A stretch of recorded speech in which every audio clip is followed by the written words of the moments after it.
boa tarde a você. Chegamos, seja bem-vinda, seja muito bem-vindo. Está no ar o Pauta Aberta desta terça-feira, dia 19 de setembro de 2023. Este é seu noticiário da tarde aqui na TV Evangelizar. A você de todo o país, sempre ligadinho com a gente. Muito obrigado pelo carinho da sua companhia. Vamos juntos, então, a partir de agora com os nossos destaques do Jornal de hoje. O discurso do presidente do Brasil, Luiz Inácio Lula da Silva, na abertura da Assembleia Geral da ONU em Nova York. Ele afirmou que o combate às desigualdades precisa ser prioridade entre os líderes mundiais. Pediu mais apoio dos países ricos na luta contra as mudanças do clima e defendeu a liberdade de imprensa. Um repúdio à grosseria, à indecência e ao mau gosto.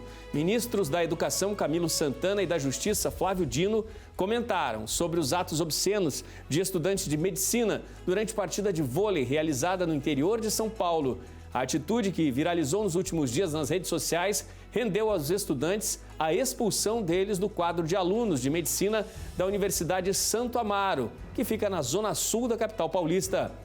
Confirmado pelo Ministério da Agricultura e Pecuária, mais um caso de gripe aviária em aves domésticas aqui no Brasil. Foi o terceiro no país. O primeiro confirmado em aves domésticas, em Mato Grosso do Sul. A agenda da economia para o Brasil, marcada para hoje, no fim da tarde, numa segunda etapa para amanhã, a reunião do Copom, que deve reduzir pela segunda vez seguida a taxa básica de juros no país. O calor fora de época, que mudou o jeitão destes últimos dias de inverno no sul e no sudeste do Brasil. Um trabalhador que passou dos 50 anos é experiência no mercado de trabalho. E as empresas passaram a valorizar ainda mais esta característica. Pesquisa recente do IBGE indica que o Brasil precisa aprender ainda a lidar com uma força de trabalho que está ficando mais velha em nosso país. Um susto na China. O pneu de um veículo pesado voa de um caminhão e vai parar apenas após destruir o para-brisa de uma BMW que passava no sentido oposto. E o canto das baleias jubarte, que encanta pesquisadores no Espírito Santo. Fique ligadinho com a gente, o Pauta Aberta começou.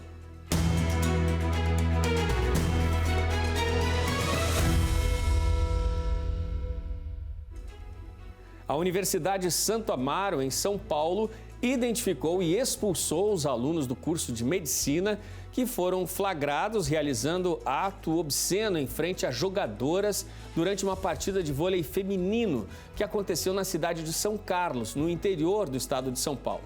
O jogo fazia parte da Calomed, competição esportiva entre universidades realizada em abril deste ano. As imagens do episódio, que evidentemente não vamos exibir, né, em respeito aos nossos telespectadores, só começaram a circular agora, recentemente. A universidade afirmou que também levou o caso para as autoridades e que vai colaborar com as investigações e providências cabíveis. A Polícia Civil de São Paulo abriu investigação para identificar suspeitos dessa prática, né, dos atos obscenos. O ministro da Educação, que você vê aí na tela, Camilo Santana, repudiou a atitude dos estudantes durante a participação dele no 7º Congresso Internacional de Jornalismo de Educação. O ministro afirmou que não basta só expulsar os alunos que exibiram as partes íntimas durante o jogo.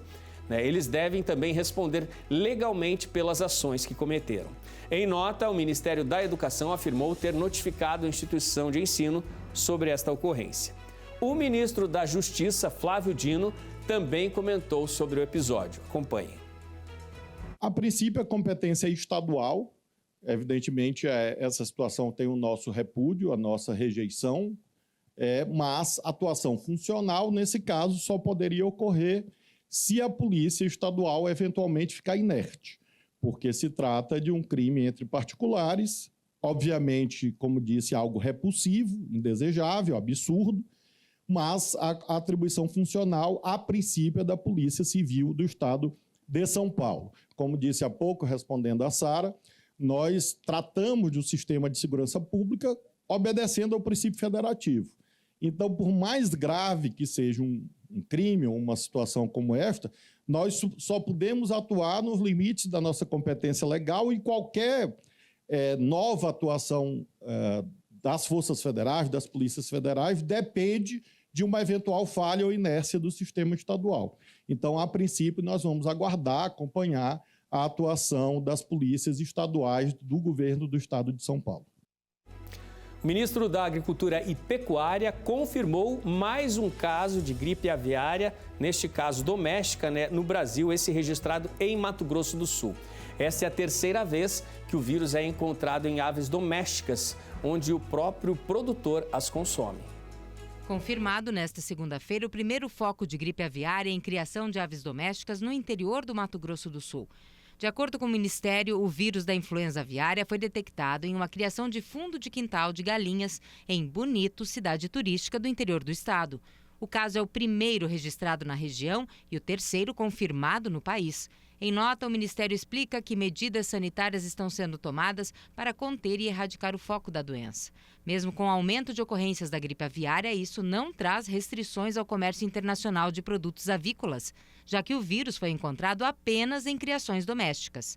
Até agora, o Brasil bateu o número de 105 casos confirmados.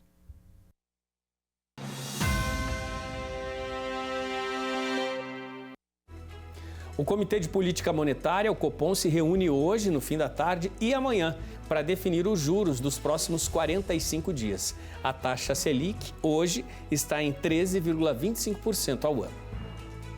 Na última reunião, o Copom baixou a Selic pela primeira vez desde 2020 para 13,25% ao ano. A cada 45 dias, o comitê analisa os dados econômicos do país e define a direção dos juros, com o principal objetivo de que a inflação oficial fique dentro da meta definida pelo Conselho Monetário Nacional, de 3,25%, com tolerância de 1,5 ponto percentual para cima ou para baixo. A expectativa de mercado para o anúncio desta quarta-feira é de um novo corte de 0,5% na taxa Selic, baixando para 12,75% ao ano. De acordo com os últimos dados do IBGE, e na janela de 12 meses, a cesta de serviços acumula alta de 5,43%, com alta apenas de 0,08% no mês de agosto. Já na janela de 12 meses, a cesta de produtos acumula alta de 7,69% acima do índice geral. O preço da gasolina é um dos vilões da inflação este ano, mas a dinâmica dos outros combustíveis também traz impactos nos preços da cadeia de logística. Vale destacar que os integrantes do Copom também ficam de olho na cotação do real frente ao dólar, que está na casa dos R$ 5,00, porque quanto mais caro fica para comprar a moeda norte-americana, menor deve ser a quantidade de produtos importados e maior deve ser a de produtos exportados, o que impacta na inflação. Se a inflação se distancia da meta, significa que o Banco Central está com uma política monetária frágil. E, na prática, a inflação mostra a insegurança no sistema econômico do país, o que gera maior risco ao investidor, que procura outros países onde consiga ter maior segurança sobre o retorno financeiro. Outro ponto que está no radar dos integrantes do Copom é o preço do petróleo. Isso porque o valor da commodity impacta nos valores dos combustíveis e reflete diretamente no IPCA. Ainda assim, a alta da gasolina foi de 13,02% este ano, segundo os dados do Índice Nacional de Preços ao Consumidor Amplo, o IPCA de agosto. No Boletim Focus deste início de semana, divulgado pelo Banco Central, a estimativa da inflação passou de 4,93% para 4,86%. Quer dizer, está em recuo, desde meados de maio, mas permanece ainda acima do teto da meta definido pelo CMN de 4,75%.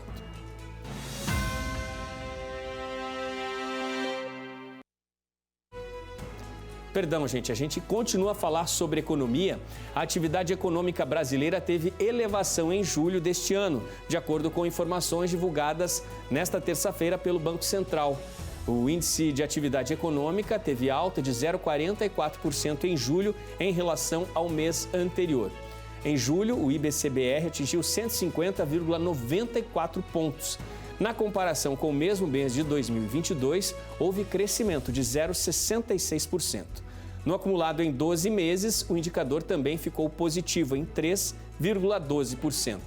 O IBCBR é uma forma de avaliar a evolução da atividade econômica do país e ajuda o BC a tomar decisões sobre a taxa básica de juros, a Selic, definida atualmente, como já citamos, em 13,25% ao ano.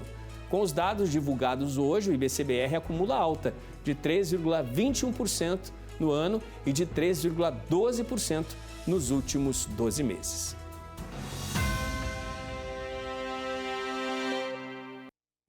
Agora sim, vamos falar sobre o calorão, esse calor aí que mudou o jeitão deste fim de inverno, né? O Instituto de Meteorologia emitiu alerta de baixa umidade relativa do ar para os próximos dias, na maioria dos estados do país. O brasileiro que se prepare, o calor de rachar vai até sábado. No sul do país, os termômetros devem registrar mais de 30 graus. Em São Paulo, a média fica entre 33 e 35.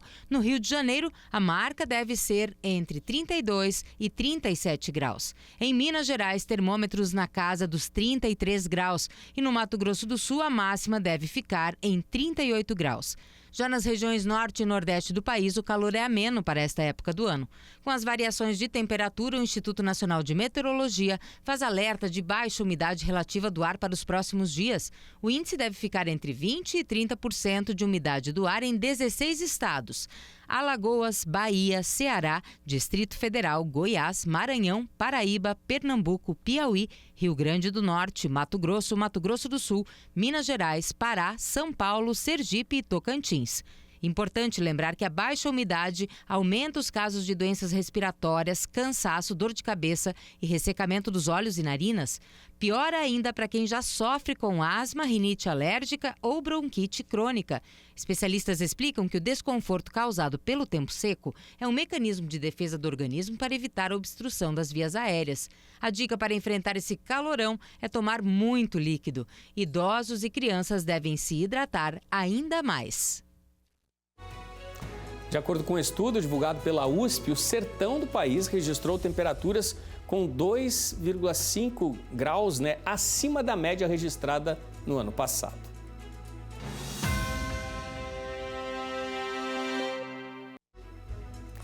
E quem disse que algumas décadas a mais de vida e de experiência profissional não fazem diferença no mercado de trabalho? Fazem e muito. Uma pesquisa recente realizada pelo IBGE indica que as características do trabalhador brasileiro estão mudando. Nossa força de trabalho vem envelhecendo e o Brasil ainda precisa aprender a lidar com isso. A tão sonhada aposentadoria aos 60 anos está cada vez mais difícil. Tão difícil mesmo que muitos brasileiros precisam voltar para o mercado de trabalho para melhorar a renda. O Renato tem 60 anos e há 2 resolveu voltar para a área que ele sempre atuou, a TI. Aposentado e apesar da vasta experiência acumulada ao longo das décadas, ele diz que sentiu dificuldades para se recolocar no mercado de trabalho. Uma delas, a idade. Como na época eu já estava em processo de aposentadoria, tinha muita empresa que não optava por isso, porque pensava, uma pessoa de idade vai vir, só, digamos assim, não vai agregar nada do que nós temos para a empresa. Hoje a empresa a gente não vê esse problema, né? A gente tem pessoas bem jovens trabalhando, como a gente tem as pessoas mais de idade trabalhando conosco. A crescente presença de profissionais com mais de 50 anos no mercado de trabalho mostra a capacidade de resiliência e adaptação. Além disso, a vasta experiência faz o ambiente muito melhor. É o caso do seu Irineu, de 62 anos. Ele é montador e está ensinando tudo o que sabe para a Andreciele, de 21, que é jovem aprendiz na empresa. É muito prazeroso, né? Assim troca informações, né? Eles oferecem tecnologia para a gente, que a gente não tem, né? E a gente doa toda a experiência que a gente adquiriu ao longo desses anos, né? É gratificante trabalhar com o Irineu. Eu falo que ele é o cérebro daqui, que ele entende tudo. É uma troca de experiência muito grande, você acaba aprendendo muita coisa, ele facilita o nosso trabalho. De acordo com a pesquisa realizada pelo IBGE, o envelhecimento da força de trabalho no país é um desafio que o Brasil terá que enfrentar. A pesquisa revelou que de 2012 a 2019, a parcela da população com mais de 50 anos saiu de 23% para 28%. Estimativas indicam que até 2040, 6 em cada 10 trabalhadores brasileiros terão mais de 45 anos de idade. Os números do IBGE mostram que, em 17 milhões de famílias brasileiras, o sustento econômico fica por conta de pessoas com mais de 60 anos. E muitos ainda seguem em busca de uma nova chance profissional.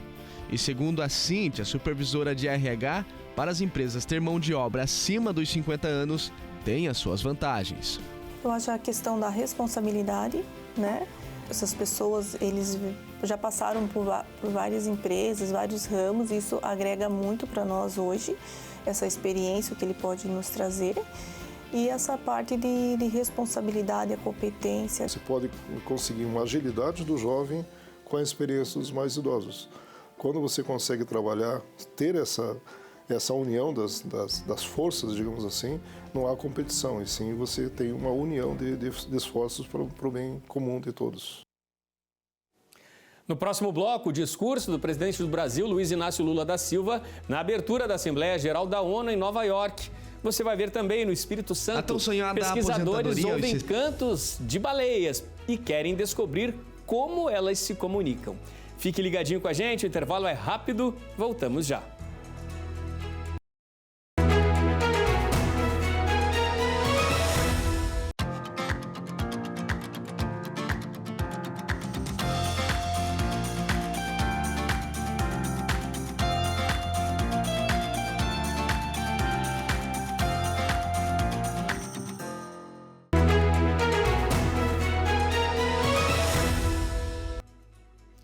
Pauta Aberta está de volta para este segundo bloco. Estamos ao vivo para todo o país, são 4h51 da tarde agora.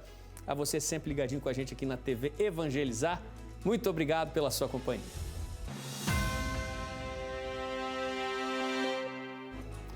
Começou em Nova York a 78ª Assembleia Geral da ONU e, como é tradição, o discurso do presidente do Brasil marcou a abertura deste encontro entre as lideranças mundiais.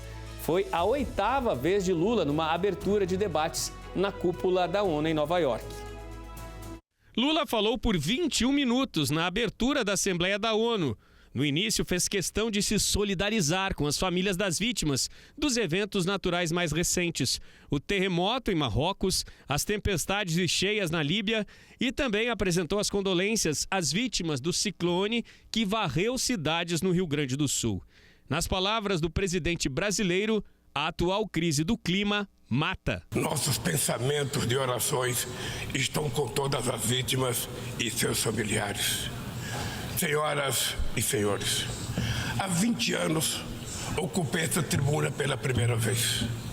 E disse naquele 23 de setembro de 2003 que minhas primeiras palavras diante deste Parlamento Mundial sejam de confiança na capacidade humana de vencer desafios e evoluir para formas superiores de convivência. Volto hoje para dizer que mantenho minha inabalável confiança na humanidade. Naquela época, o mundo ainda não havia se dado conta da gravidade da crise climática.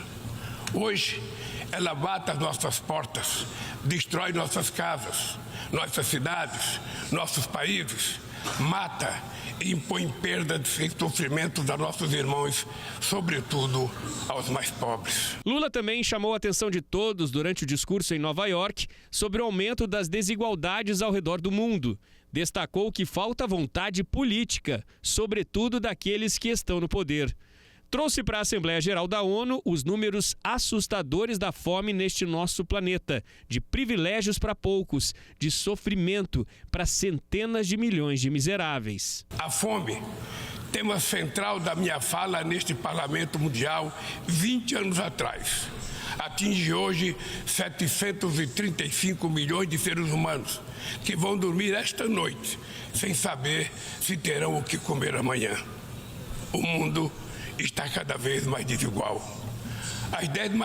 Os 10 maiores bilionários possuem mais riqueza que os 40% mais pobres da humanidade. O presidente Lula também fez questão de levantar mais uma vez a bandeira da democracia. Nossa missão é unir o Brasil e reconstruir um país soberano, justo, sustentável, solidário, generoso e alegre. O Brasil está se reencontrando consigo mesmo, com nossa região, com o mundo e com o multilateralismo. Não deu trégua aos líderes das nações mais ricas ao declarar que é obrigação maior daqueles que têm mais recursos investir na luta contra essas mudanças que ocorrem a cada dia mais rapidamente. Lula afirmou também que o desmatamento caiu na região amazônica. No discurso de abertura do presidente brasileiro, também não faltaram críticas à condução dada pelos países membros do Conselho de Segurança da ONU no conflito entre Rússia e Ucrânia. Lula propôs inclusive uma reformulação do Conselho de Segurança. Apesar de tantas críticas, não condenou a Rússia pela invasão. Bom, foi um discurso diferente do que trouxe o presidente norte-americano Joe Biden, que manifestou, claro, total apoio à Ucrânia, que sofre com as invasões russas nesta guerra desde fevereiro do ano passado. Nesta 78ª Assembleia Geral da ONU, o presidente ucraniano Volodymyr Zelensky acusou a Rússia de genocídio e pediu punições aos responsáveis. O presidente brasileiro, Luiz Inácio Lula da Silva, amanhã deve encontrar-se com o presidente da Ucrânia, Volodymyr Zelensky. O presidente Luiz Inácio Lula da Silva vai se reunir na quarta-feira com o colega ucraniano Volodymyr Zelensky em Nova York. A informação foi confirmada nesta segunda-feira pela Secretaria de Comunicação da Presidência da República do Brasil. Segundo a SECOM, o encontro vai acontecer depois da reunião bilateral de Lula com o presidente dos Estados Unidos, Joe Biden, à margem da Assembleia Geral da ONU. As relações entre o brasileiro e o ucraniano azedaram após Lula afirmar em entrevista que o colega era tão responsável pela guerra em seu país quanto o presidente russo Vladimir Putin.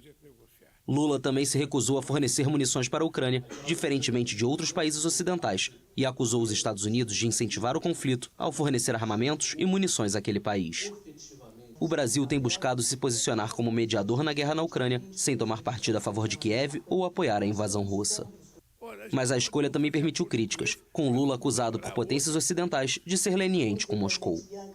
Lula e Zelensky estiveram perto de marcar um encontro bilateral em maio, durante a cúpula do G7 no Japão, mas ambas as equipes alegaram problemas de agenda. Um susto na China, um pneu descontrolado atingiu uma BMW depois de cair de um caminhão em uma rodovia ao leste do país. As imagens impressionam e ganharam as redes sociais. As imagens mostram o momento em que o pneu cai de um caminhão e salta na contramão, batendo no capô de uma BMW que parou logo após o impacto. Com a batida, o carro parou de funcionar. Tanto o motorista quanto os passageiros do veículo tiveram ferimentos leves. Um policial, com a ajuda de um motorista que passava pelo local, conseguiu empurrar a BMW para a faixa de emergência, liberando a estrada e evitando outros acidentes. Registro impressionante, um susto imenso para quem estava no carro. Felizmente, os ocupantes desse veículo de luxo passam bem.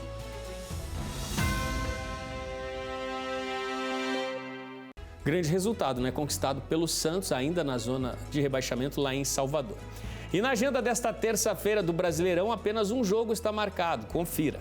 É o duelo entre América Mineiro e Bragantino. As duas equipes que se encontraram em jogos de ida e volta pela Copa Sul-Americana neste segundo turno do Campeonato Brasileiro vão jogar em Belo Horizonte. A disputa está marcada para as 9h30 da noite no Estádio Independência, na capital mineira.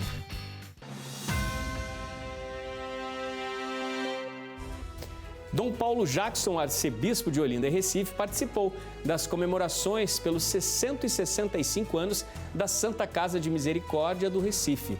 O arcebispo, que é presidente da Santa Casa, visitou o Hospital Santo Amaro, uma das 8 unidades da instituição.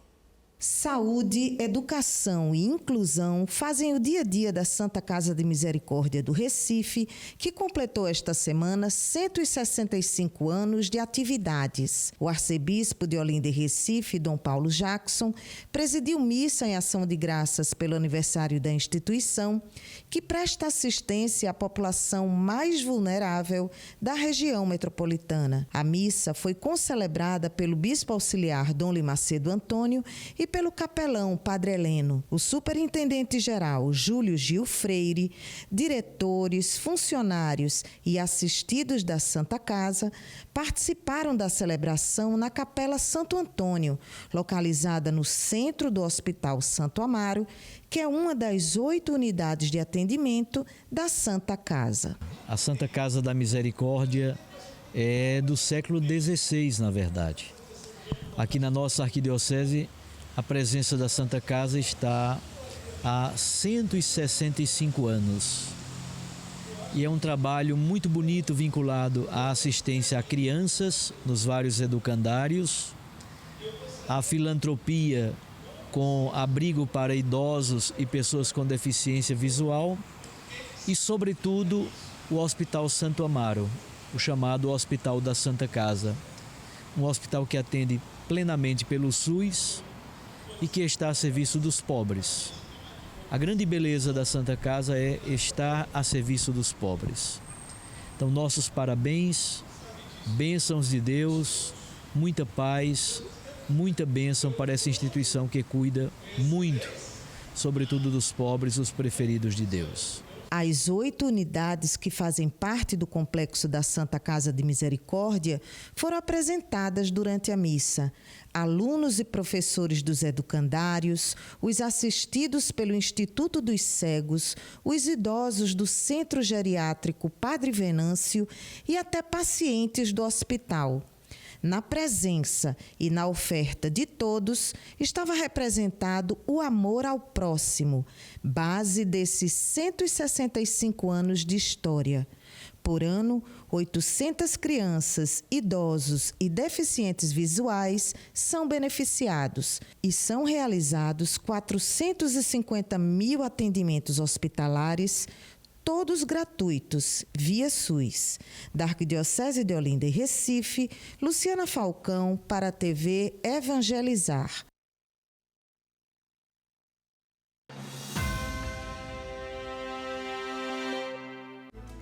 No Espírito Santo, pesquisadores ouvem o canto das baleias para tentar descobrir como elas se comunicam. Eles também observam o movimento, os movimentos delas, para medir como o tráfego de embarcações perturba esses animais. Entre os meses de junho e novembro, as baleias jubarte estão em período reprodutivo, época em que se aproximam da costa brasileira. No Espírito Santo, a passagem dos cetáceos é acompanhada pelo projeto Amigos da Jubarte, fundado em 2014. Além de monitorar e registrar com imagens a temporada de baleias, pesquisadores também se dedicam a captar o canto e os sons que elas utilizam para se comunicar.